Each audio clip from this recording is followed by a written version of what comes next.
What about scaling big ideas from a tiny community?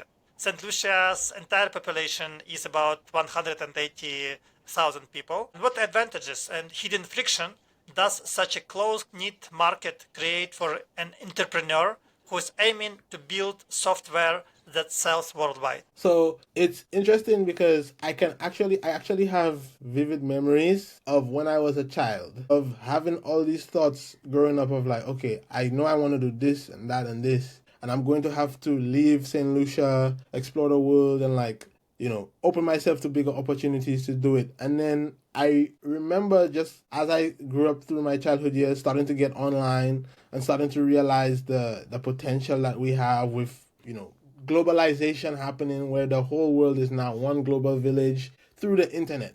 And that those thoughts slowly but surely went away to the point where I didn't even want to leave Saint Lucia anymore, because life's so good here. The foreign currency translates so well here. Then I started realizing, okay, I just want to work online in these foreign currencies, and be able to translate that to Saint Lucia. So when I start to think of scaling, I just always think of the internet, just because that opens me up to the entire world. And then some of the advantages of actually living in a small, tight knit community is like that whole sense of familiarity and community, because everybody knows, like you're not that far from making a very strong connection. Like one person you meet might put you in a network with 10, 20 other people who are very high leverage or high value within a certain community. So having that small, tight knit feel is an advantage there. Yeah.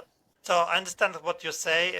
It's compared with Ukraine as well, because the level of life is lower than in Europe or in the United States. But if you work internationally, you work in English market, or just with clients who are working worldwide. It means that you get contracts in dollars, and so it translates very well with Ukrainian hryvnia. And so I found out that I can live here quite a luxury, quite a good life by Yeah, getting like average American salary. So, so right, that's right. about the same. We have about the Yeah, same things. Although some things here are more expensive than in America. For example, cars. So you have uh, some disadvantages. Some people used cars they buy in America for like $2,000, and here they sell for 6,000, 7,000. There is a difference there. But overall, it's a good life. Only when the war ends, or the only big problem here is the war. yeah.